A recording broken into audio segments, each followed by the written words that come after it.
Let's make lava mead! Now, what do we mean by lava mead? We mean a capsicumel, which is a chili in a mead, okay? So for the chilies, notice the gloves. They've been sanitized. By the way, everything we've used has been sanitized in... just literally just a red bucket, slightly off camera, filled with Star San fluid mixed to the manufacturer's directions. That's it. So now my brother likes to grow chilies, and he likes to grow all sorts of chilies. The spicier, the better. And then when it comes to harvest time, he doesn't know what to do with them. Doesn't really know what to do with them. So I'm like, hey, Cole, can you give us some chilies? He said, sure. I have some Madame Jeannettes. That's these. They're yellow. They're medium spicy. Let me look that up. Just to give you the actual numbers. They're rated at 125,000 to 325,000 on the Scoville scale. They are described as fruity with hints of mango and pineapple. And some scorpions. And the scorpions, we have quite a few of both, actually. The scorpions, they're these little tiny red things. guys. These are 1.2 million to 2 million Scoville units. So they're up there. They're kind of spicy. Last time we made a capsicumel, a lot of people picked on us because we only used 2 jalapenos. And they said, well, how come you didn't use this pepper or that pepper or this other crazy thing? So we decided to make lava mead instead. Thus the gloves. Now, if you want to use ghost peppers, if you want to use Carolina Reapers, if you want to use... You can use whatever you want. Devil hornets, but I don't know, I'm making up words now. Go ahead. Devil hornets, but that sounds like a good pepper name. Thank you, I thought. Yeah. So go ahead and use whatever you want. This is what we had available, so this is what we're using. Before I start doing this though, I want to start hydrating our yeast. And our yeast of choice today is Safale USO4, which I know what you're thinking. For a mead? Well, you know what? We have a couple of people that we know, Adam, one of our moderators, who uses this yeast almost exclusively. And there's a good reason why we're going to use it today. I happen to have a half packet of it, so I want to use it up first, but it is rated to 10-ish%. Now, it's kind of like the Pirates code on that one because it's more of a guideline. I've seen this go as high as 12% before. We are making this to aim for about 12%. So there's 2 things that can happen. Either it's going to finish fully dry and we end up back sweetening and pasteurizing, or it's going to end with some residual sweetness and we might not have to back sweeten or pasteurize as much. Either way, it's a win. So I'm going to dump that half packet out. Back your packet. Yeah. I don't know why she says that with a robotic voice. That's what I do. And I want to dump a little bit of water into that. So we have 96 fluid ounces of water here. That much water. Just that much? Just that much. That much. That much. And stop. So we used some of our 96 fluid ounces to hydrate our yeast. Yeah, and this is literally just like blooming it, waking it up. It's not anything, it's not truly like the hydration that some people do. It's not a yeast starter or anything like that. No. It's just making sure the yeast is viable, really, Right. That's it.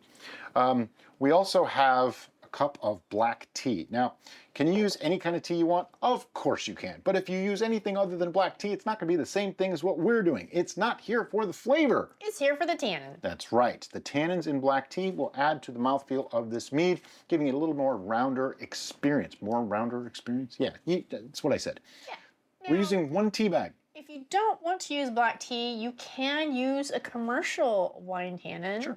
such as Any of the powdered blends work just fine. It's back there somewhere. This one. Yeah, you can use that if you prefer. But then you would have to augment your additional water. You'd have to add 8 more ounces of water, according to our recipe, because that's crucial. Now, I know that everybody's going to make this just slightly differently, and that's okay. That's why we like to use specific gravities for measurements, which we'll get to in a minute. But I have this. It's still very, very hot, so I don't want to mess with it too much now. But the first thing I want to do is chop up these peppers, thus the gloves. And you sanitize your gloves. I sanitize my gloves. Sanitized everything. And I'm not going super tiny here or even very careful. Like, yeah. you know, just You just want to open them up enough so that they can infuse the liquid. Inevitably, someone's going to ask, what if you put them in a food processor or in a blender? You certainly can if you want to. To me, it makes a lot more mess. And here's my take. Yeast are microscopic organisms. They're going to get there. Yeah. They're going to get to it. And These are really here for flavor anyway. It's not like there's sugars in here. So I really don't want to, whoa, I can smell them. Yeah, I'm kind of like trying to lean away. Yeah, when you can smell the chili, you know it's hot. And I'm leaving the stems and seeds. Somebody's gonna ask me that too. Yeah, I'm leaving the it's stems and seeds. It's all in there. The stems, they're more tannin, you know, it's all good. And why am I using a mix of these two peppers? One, because the Madame Jeannettes might actually give us a pleasant flavor. Because if it were just all heat, and nothing but heat, it probably wasn't going to be as pleasant of an experience as we're hoping for. That's why in the past I've made capsicumels a little milder because, you know, I like flavor. Flavor, not just heat. I don't do things just for heat. Flavor. If you like doing that, that's totally fine. You can do that. And we don't shy away from heat. We like spicy food. Yeah. It's all good. I don't want to burn my face off. Flavor. You know. Also, with the cutting of the peppers, we found that the racking procedure and taking readings and stuff, if you have larger chunks, then it's easier to avoid and get them out when you want them out than if you have little tiny minuscule particles. So the blending But the real reason, in long term give you some issues. but the real reason we're using what we have is because this is what her brother gave us. No, I meant you're I know. cutting. Oh. I said, why are we using this? Oh, we went back to that. Yeah, I'm back See, to this that. is how we communicate. We just go back and forth. It's all good. Yeah, when we were over for Christmas, he said, oh, I have some extra peppers. I was like, okay, let me make that lava mead that we've been talking about for a while. So, here we go. This is way more chili than I would ever normally put into a mead for 1 gallon. But this is lava. Yep, we're making lava. It's not really going to be molten stone. I know somebody's going to say that, oh, it's not molten stone. No kidding. All right, now to get these in there. Do you want your scraper or No, I'm just going to do it. hide in the other Just room? going to do it really carefully. This is good television right here. By the way, I am curious about something. YouTube does give us this information, but I am really curious. What device do you normally watch our videos on? I want everybody to comment for me if you can. I mean, you know, please tell us because it's important. Because if you sit on a couch and you're watching it on a television, it's one experience. If you're sitting, you know, in a subway on the way to work and you're watching on a cell phone, it's another experience. So I'm actually curious what people are watching on. That was a nice segue to pouring peppers in. You're doing a perfect job. I can't see what I'm doing. That's why I'm like, is this the best method? No. No, it's not the best method. Go. I'm getting it. And if you're questioning, yes, I sanitized the entire table before we even set up, so forget about it. He hates it when I do that. All right, do you want to remove the gloves for your protection? As soon as I remove all the seeds for my protection. All right. The gloves are coming off. Okay, so next thing that we want to do is add our honey. And we went back and forth deciding on what honey to use. We have a few different types, and I said, what place is known for spicy things? The United States of America, it's Texas. So we decided to go with the raw Texas honey. We actually got this from Amazon, I think. Desert Creek raw and unfiltered Texas honey. We'll have links to this in the description. We've actually used this one before. Yep. It's a pretty good honey. We liked it, but I just thought going with the theme. You gotta take the protective layer. I already did. Oh, you did? Look at you. Yeah. All right, so we gotta get our scale on. We're going to use 2.5 pounds. Somebody needs to be taking notes on this. Do we know how many chilies we used? Nope. That's a calamity of errors. Okay, if you want to know how much chilies we used, I'm going to say that was a half cup chopped of a various mixture of Madame Jeannettes and Scorpion chilies. I would say it's 2 parts Madame Jeanette's, 1 part Scorpion, if you want to match this exactly. Though, here's the thing, they're biological, so they're going to be a little bit different. That's why the Scoville scale is such a range. And our scorpions were on the small size. Yeah. So going with the volume that way is probably better. I could have weighed it, I know. I didn't think of that. She just asked me. Okay, so 2.5 pounds of honey. Ooh, this is a brand new container. It still had its protective seal.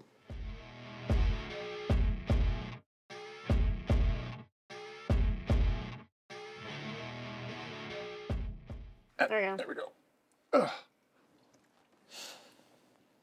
Okay. If you do that, where you grab the last drop with your finger, you gotta wash your hands.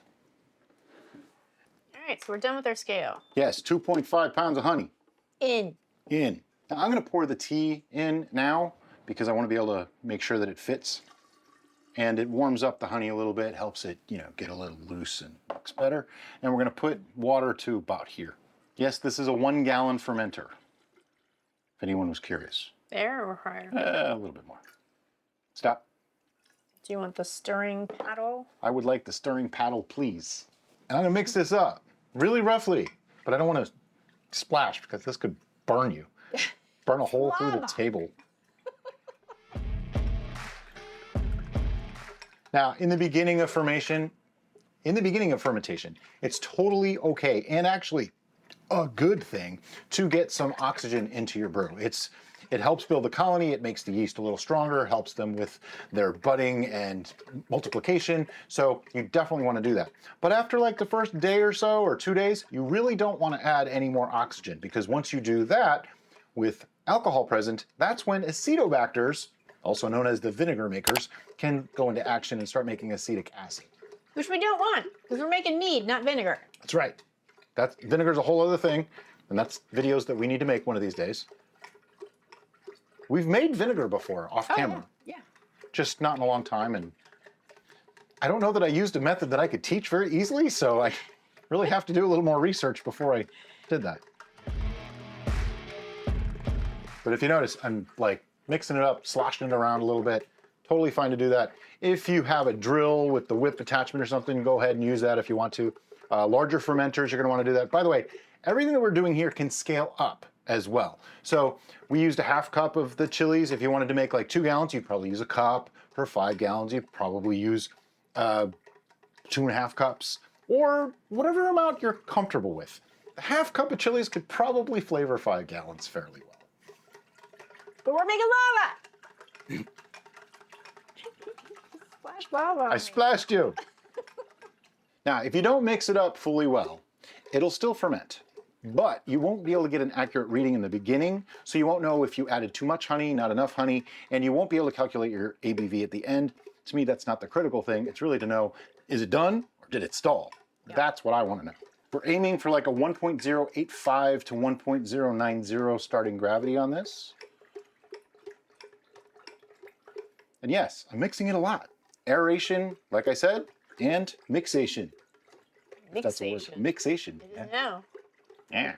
Let me just see. Any honey on the bottom? I think I've mixed it fully. So because our yeast is in a liquid, I'm going to put our yeast in now. It foamed up. It foamed up. See the bubbles that are on the top there? Yeah, we have some bubbles. Here, let me show you. See them bubbles? That means we have lively yeast. Just going to mix it up so I get all the off the side. Because, if they're left in the cup afterwards, they do not get to fulfill their destiny. Now? Well, we can, it's not hot. We can put more water in if you want. The worry is that we might be having, there's a high concentration of sugar right now. So if we put the yeast in, it could hurt them. So she's got a point. Better safe than sorry. Fill it to about here. My worry was I wanted to be able to make sure I had enough room to get it all in, but I don't think that's as much of a concern. So, as I started to say, I want to get them all off the side, because if they're left in the container afterwards, they do not get to fulfill their destiny.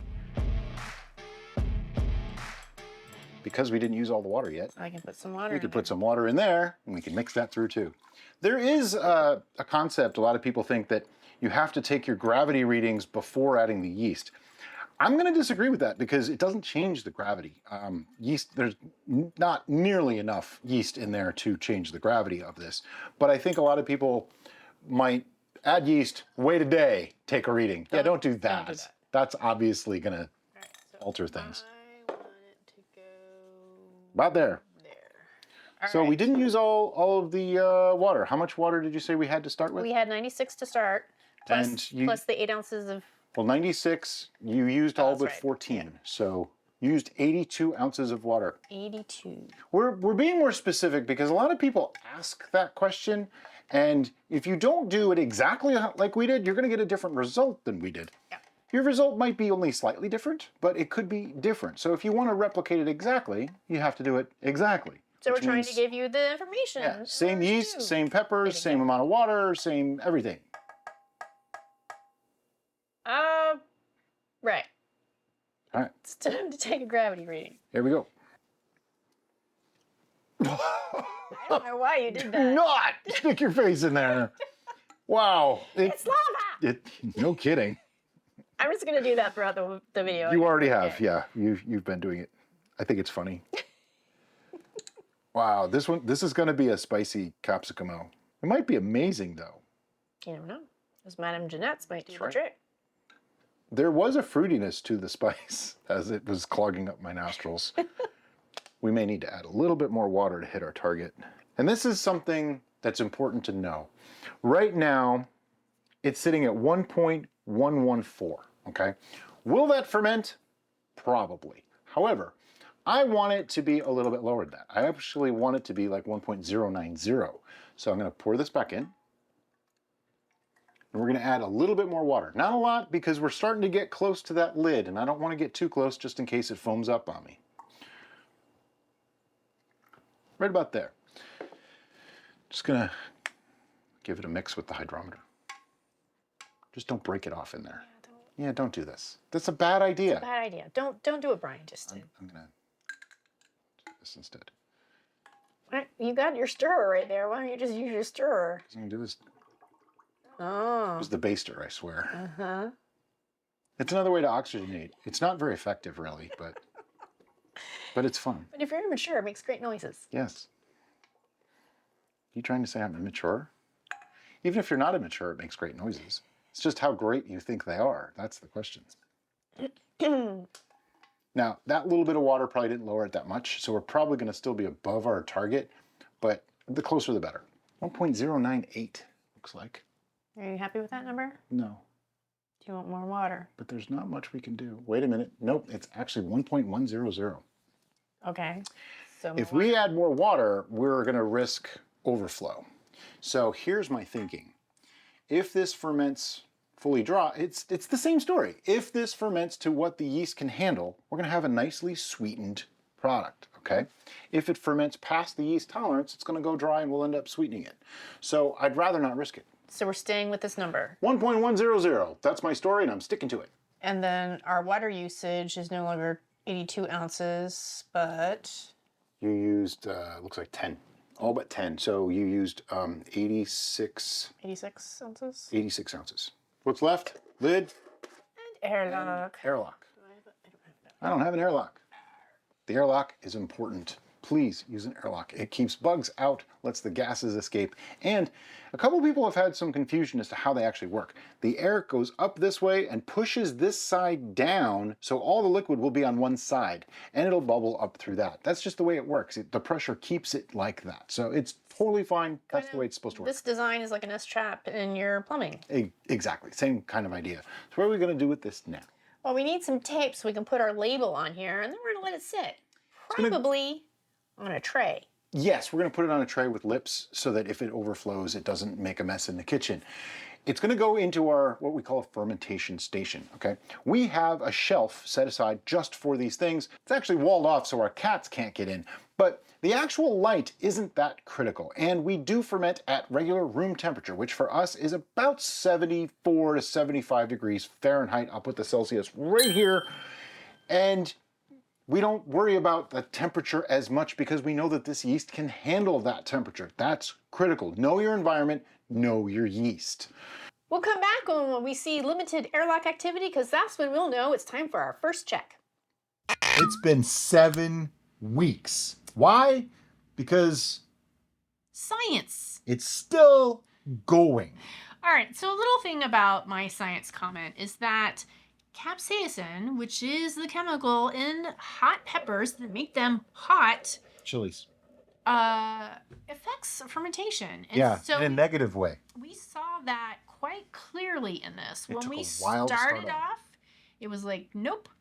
Mhm. And we're, oh my goodness. We had some concerns. I'm still seeing bubbles coming And up, very, yeah, it's still going. We can see the little tiny bubbles. but it's slowed down almost to a crawl, so I just Right. wanted to give it a check. Right. So this is a prime example of weight. Before, I sorry to cut you off. Optical evaluation. It still looks gorgeous. It looks great. Those I have been peppers swirling it. look I've been swirling fantastic. this one more than usual. And it smells so good. Oh my God. Oh, It smells like a capsaicin. that's gonna Oh be my a God. spicy meatball. This one's going to hurt going in and coming back out. Yeah. I'm pretty sure. But you're probably gonna be happy about it. Oh yeah.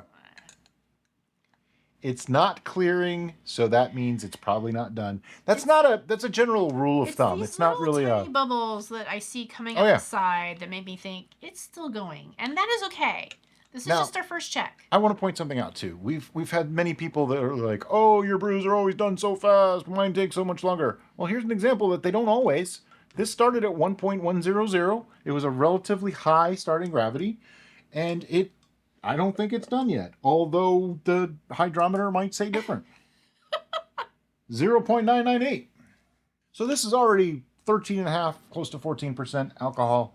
Now, some of you will be like, well, how is it even below 1.000? And let me tell you why. Is because alcohol, Ethanol, thank you, is lower than 1.000. it's 0.079 as a matter of fact. So that's significantly So when you lower. mix that with water, you get below 1.000. Right? I'm dumping this back in because all this was sanitized, and Right. I don't want to waste it. Right. So And we're not racking it today. We're not racking it today. We are going to let it sit for another week, and we are going to take another reading and see if it has changed.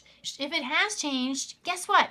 We're going to let it sit for another week and keep on taking readings until the two readings are identical. Now, I'm giving this a little stir with the cap on. That way it forces the gases out, so hopefully no oxygenation occurred. It is still a possibility, of course, anytime you open it, but Sure. the risk is diminished. But what I'm also seeing is it's pretty gassy. So those bubbles could just be degassing. They could be, but if they were fermentation, now we've got some of that yeast that is settled to the bottom, circulated back into the brew, so that way the active yeasts have the cannibalization technique available to them more readily than having to go all the way to the bottom. Yeah. So in theory, if there's anything left to go on this, it's gonna do it now. I'm actually rather amazed that as simple of a brew as this is, Yes. and as complex as we made it for the yeast. And the negatives, due to the high capsaicin level. That's what I mean. We made it hard on Right. the yeast, and it still went dry, So- totally dry. So what was this? This was time was on our side. Yeah. What yeast did we use for this? We didn't write it down. Oh no. I want to say it was 71B though. It was probably 71B. This is my handwriting, so I'm I'll, bad. I'll know when I'm I'm actually bad guy. editing this video, and I can put it up what the yeast was. But yeah. Anyway, so we're gonna put this away for another week, let it sit, settle out some more, and we'll see you at that point. Okay, it's been another week. It was at 0.998. We're gonna take its final verification reading, and it's probably gonna be right around the same again. That way we know it's done. By the way, when you're working with things that have capsaicin, you want to be very careful and make sure that it's the last thing you work on that day. That's what we're doing. Because what happens? Capsaicin is oil-based, meaning it's gonna stay on everything you Actually, put in it. it's not oil-based. It's just not oil-soluble. I forget exactly what it is. I don't want to say the wrong thing. Okay. But I know it doesn't break down easily. So Something- it gets stuck in plastic and about- sticks to everything.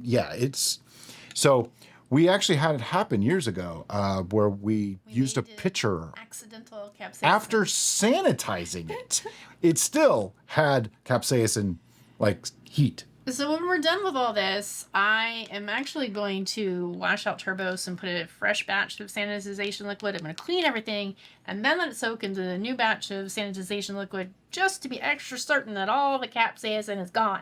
0.998. Hasn't changed. Okay, so that means we are ready to rack this and move forward. I'm going to pour the sample into the racking 2 vessel, the destination vessel, so that I don't disturb all the lees and stuff. By the way, in case you were curious, yes, it looks just fine in there. There's nothing winking at me. There's no smiley teeth or anything. There's no hair. It's all good. I am going to take a quick taste, though. All right. This smells like chilies. It just really does have that smell.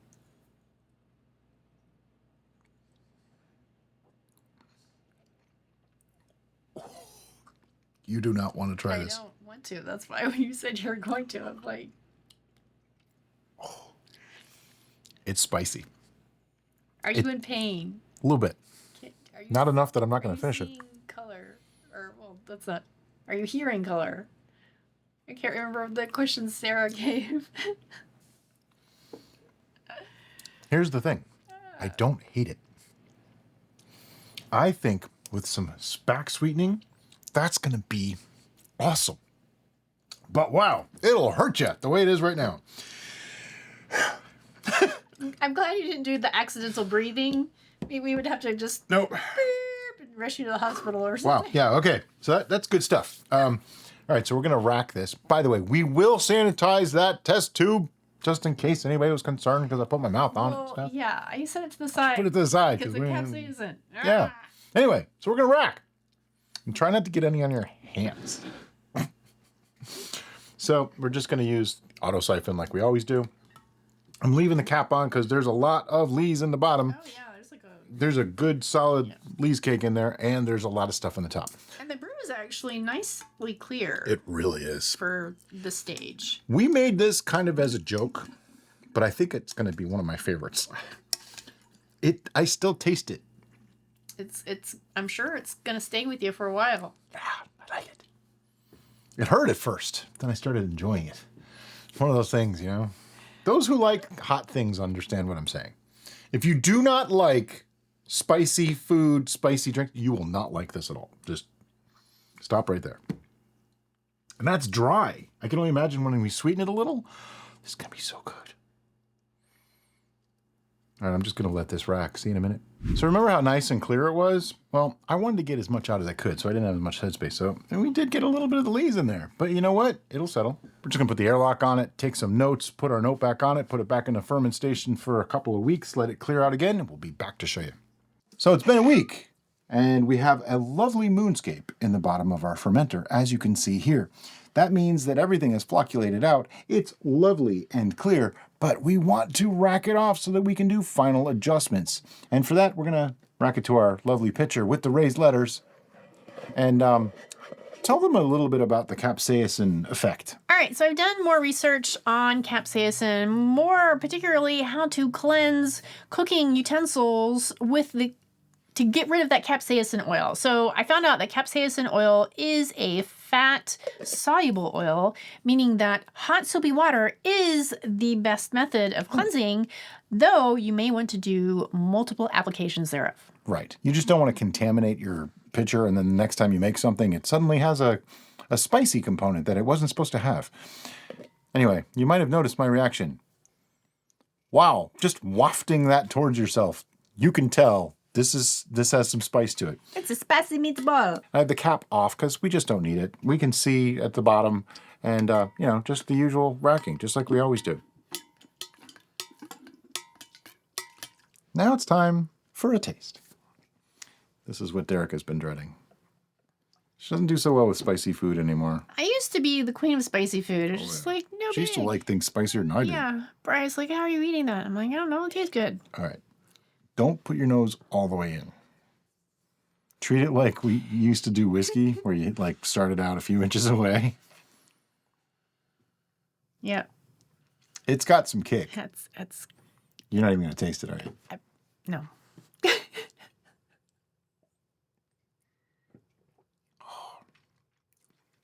Okay. It's hot. It's spicy. But it's not like knock you on the floor, kick you in the face 4 times kind of hot.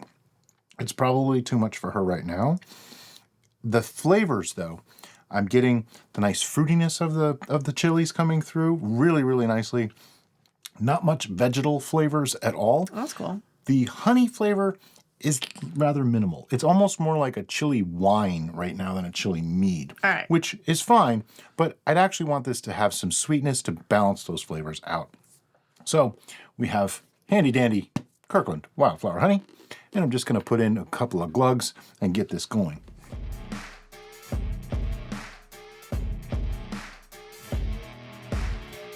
Now, the way we sweeten, as we always do, we don't really care how much we have in this pitcher. It could be a half gallon, a gallon, whatever. we add honey to taste. When we like the flavor and the amount of sweetness that it has, or we think it's the appropriate amount, that's when we stop. And we give you a gravity reading so that you can replicate our results, whether you have a quarter gallon, half a gallon, 5 gallons, 50 gallons, 100 gallons, doesn't matter. Seriously, if you're making 100 gallons, I really hope you don't have plastic containers to put this in because, wow, that would be some serious contamination. This is not the hottest thing I've ever had, but it's hot. It's definitely hot. But it's still at that point where it's got heat, but there's flavor with it too. It's not just burning you. I never really went for things that were like that. The trick to sweetening this way is you want to make sure that you fully incorporate every addition as you go. So that's why I'm making sure there's no honey in the bottom, because if you do that, if you don't, then you're not getting true readings or true tastings or anything. All right. First edition. Are you going to test this one? No. You're not even going to taste it? This isn't for me. You're not going to taste this at all? I will have to eventually, but...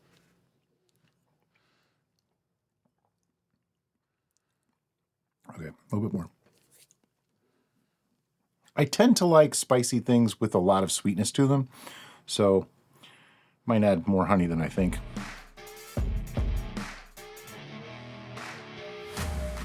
Basically, it's a case of, I don't know that I could make this too sweet. It's that kind of hot. Finally get a little honey in the smell. If you say so.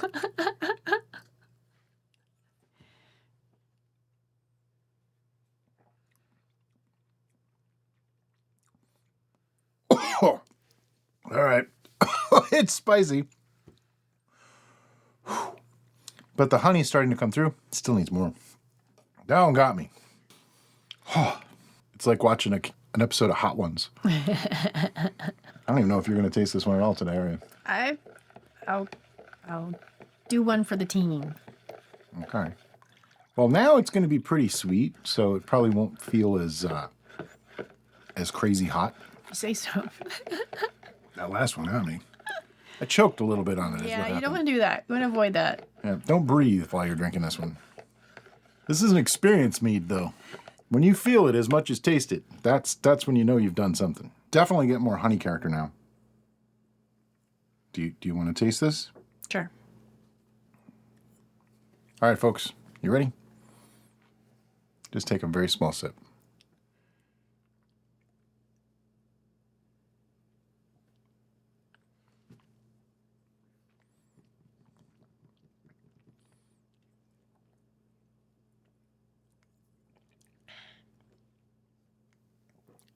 It's sweet. Then you get the fruitiness. And then the heat kicks in. Ooh. What do you think of the sweetness level?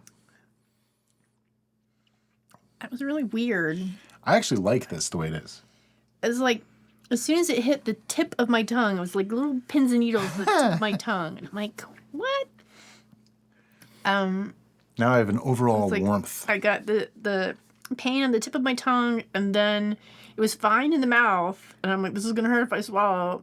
And then it was like, somewhere down here. Yeah, about here in your throat. Here. You start to feel it again. I was like, oh yeah. But how is the sweetness level? You're not going to drink this anyway. I think it's okay. I think it's pretty good. I like it. So let's get a gravity It's making me reading. hungry. So Oh, well, that's a plus. that's a good sign. Probably because I love chili and I love Mexican food, and so the chilies are just going, hey. But it stays with you too. It's there. It's there for the long haul. All right, let's get a gravity reading on this. Whew, okay. So our final gravity reading is probably going to be pretty high. Probably like 1020 to 1030 range. 1.030. Now, I know some of you are out there going, that's ridiculously sweet. Okay, when you have this much spice, that's not a lot of sweetness. The last time I made a Capsicumel that I really, really liked, it was 1.064, 1.065 final gravity when we were bottling it. Yeah. So this is half that. Yeah. But I actually think the sweetness level here is appropriate. Now, people will ask too, what happens over time? It'll mellow slightly, but capsaicin doesn't really go away. So this is going to be just as spicy in a year as it is now. Yeah. But the flavors will meld a little bit better. It won't be as burn your face off hot. I I mean, think it'll still be burny. It just won't be as sharp, if that makes sense. yeah. So some of the notes will round out, but it's still going to have the potency of the capsaicin. The capsaicin is not going to change. But interestingly enough, there aren't a lot of other alterations to make on this because a tannic aspect, you won't even notice it if it's there. Acidic aspect, it's plenty acidic. Yeah, it's There's good. plenty. It's good. As far as the sweetness, it's just sweetness versus heat. That's really what you're balancing here, and I think it's in the good range. This is lava mead. If Yeah, it it's went meant too to be sweet, lava mead. then it's not going to be lava mead. Yeah, it'd be sugary lava mead. Nobody wants that. So we did add a fermentable sugar, aka the honey. So at this point, we're going to rack this into another fermenter, and we're going to pasteurize it using our sous vide pasteurization method. I'll make sure to link that video in the description below, so if you're unfamiliar with it, you can watch that video and follow along with the process. Once we're done pasteurizing it, we're going to put it back in the ferment station, let it sit for probably a week, maybe two, to clear out a little bit more, and then we'll be back to give you our final tasting where Derica gets to taste it yet again. Okay, it's been another week. Our lava mead was pasteurized and it's been sitting, hoping to clear up a little bit and maybe not be quite as lava as it was last time. I'm going to give Derica a smaller amount because I don't think she's going to appreciate this one nearly as much as I do. You can smell the chilies. I mean, it's that kind of strong. Yeah, which is the point. So, you know. Here, normally I give you the larger glass. Today I'm giving you the smaller. Now, the idea with this was to use some chilies that her brother was growing in his backyard. That was the whole point of this, okay? Just so you're aware. My amount is pretty clear. Yeah, it is actually, it's like an 8 for clarity. I mean, it's not perfectly clear, but when you go down the side, you can see through it totally. Up against the light, there's some haze. It is mead colored with an ever slight tinge of green, which I've noticed in a lot of our Capsicumels, that it's almost like that interference paint where it looks yellow, but there's, oh, what's that green? Yeah. On the smell, Ooh, doggy. it is chili and honey. I don't know why it always makes me say ooh, doggy. I actually really enjoy the smell. That's the only thing I normally say. It's not as harsh on the nose as it was before. I can get right in there. It smells like a capsaicin for sure. There's no question about that. A capsicumel. Capsaicin's the thing that makes it hot. Yeah. Those words. Yeah. Thank you.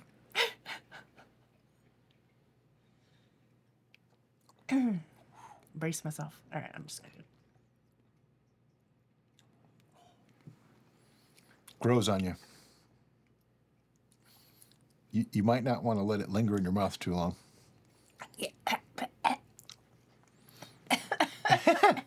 Okay, we sweetened this to 1.030. We could have gone more, okay? But we didn't because I know in a year, this is going to balance back a little bit. And this is not a Derica thing, okay? You know what? There's a problem with this beverage, and the problem with this beverage, and pretty much any Capsicumel, is that I instantly want chips and salsa. Yeah. And any excuse for this person to consume a ridiculous amount of chips and salsa is a good excuse. But I know if I had a massive vat of chips and salsa in front of me, I would keep drinking this, which would cause me to keep eating those, which would cause me to keep drinking this, which would cause me to That's how Mexican restaurants get you. Because the salty chips make you the salty thirsty. chili thing. Oh, yeah. The spicy makes you want to eat chips because it's going to calm the spice. Yeah. But you know what this is perfect for? My Viking chili. Oh, this would be delightful in the Viking chili. And all it is you make chili and you pour like half a bottle of this into it. That's really all it is.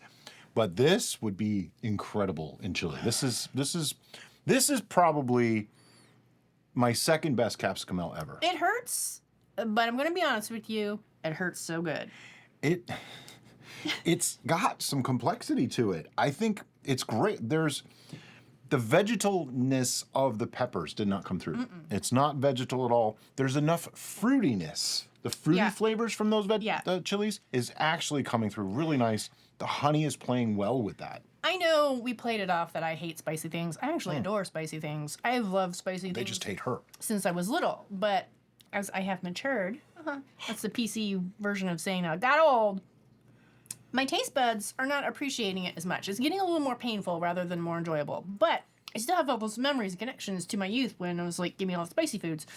And I became kind of a spicy food snob. And Brian shares that spicy food snobbery with me, where spice is great. Heat is fantastic. But if it isn't accompanied with flavor, Yeah.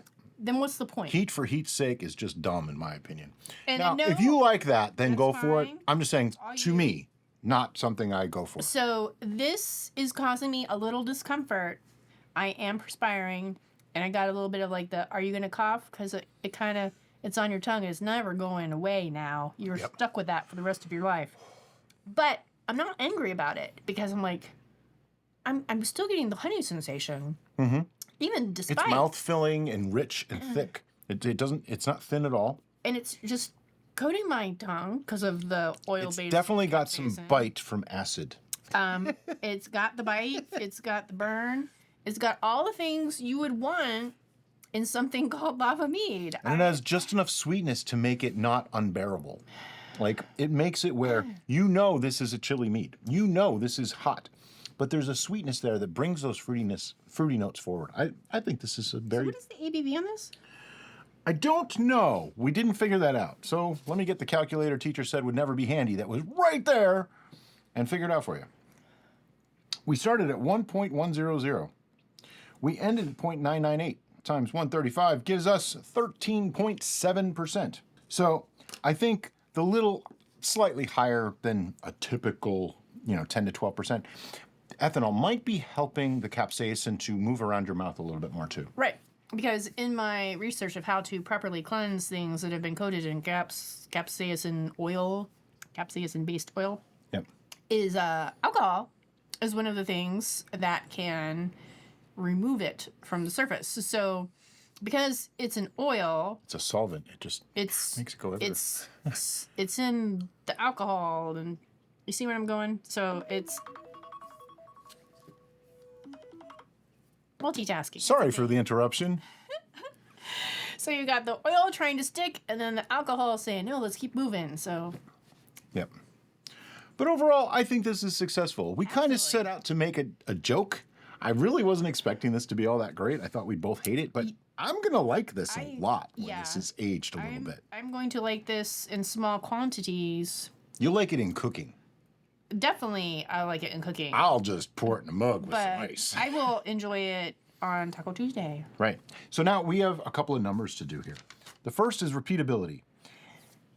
My opinion on repeatability on this is if you have the Madame exact... Jeanette and Scorpion Douglas. Yeah, if you can get the exact chilies that we had in the quantities that we had, which we even said it's like half a cup because we didn't weigh them or anything, and chilies come in different sizes. Yeah. Because we didn't actually expect this to be good, okay? If you can do that, other than that, this is super easy to make. This is a 9.5. Right. Really, really simple to make.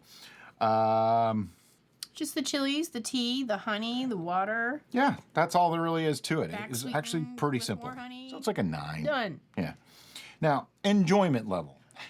Personal bias. I can't even call it enjoyment this time. You got to call it personal bias because she's not enjoying this experience right now.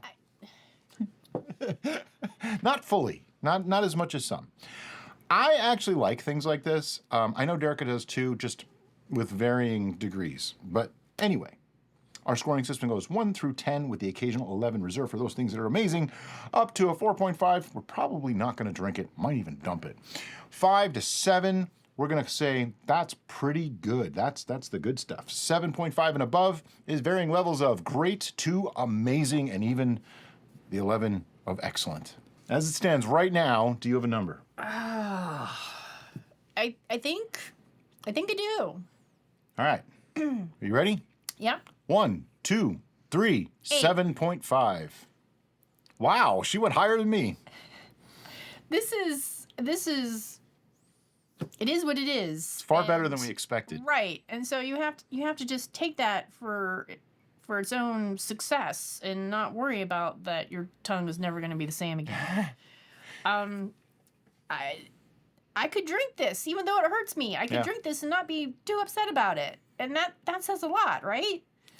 See, I went 7.5 because I just kind of felt like if I really was thinking of something to drink, this might not be the first thing I'd reach for, because it's still a little powerful. It's a little much. It's supposed to. So right, but I'm just saying compared to other things. You heard me say this might be the second best Capsicumel I've ever made. Well, I think my first best might have been an 8, because it was hot too. But it was also a lot sweeter. That one was 1.06 something final gravity, which sounds insane. You only give the pineapple? Oh, the pineapple Capsicumel. Oh, I didn't think of that one. Yeah. Pineapple habanero. See, that one's really good too. That was nice. Now that one I can drink more of because it doesn't hurt as much. So Yeah. I'm still going to say that this is a little bit lower than that. So maybe this isn't the second, it might be the third or fourth. But my 7.5 is still, that's a great score. Okay, that's a great mead. Yeah. I think this has a lot of potential to age very, very well. And that's kind of, I'm leaving it room to grow is what I'm really doing here. Sure. Okay? And I know when we made the first Capsicumel and even a couple of the other ones, people were like, I want the stupid hot peppers. And we're like, why? And so this is our stupid kind of hot why we did it. Pepper Capsicumel. Yeah. And so I think you could substitute out the Madame Jeanette and Scorpion. Any peppers you want. Those are too wussy for you. For something a little more punchy, and use this same recipe and probably get a similar... And then adjust to taste and age it for a while, and it'll probably come out great. And that's kind of what we do, is to give you a foundation recipe that you can work with and go from there. Right. So does this live up to its name? In my personal opinion, hells to the yes. Oh, yeah. Was this successful and not just a joke? Yeah. Yeah, absolutely. So there we go. As always, guys, thanks so much for watching, and have a great day. Bye-bye.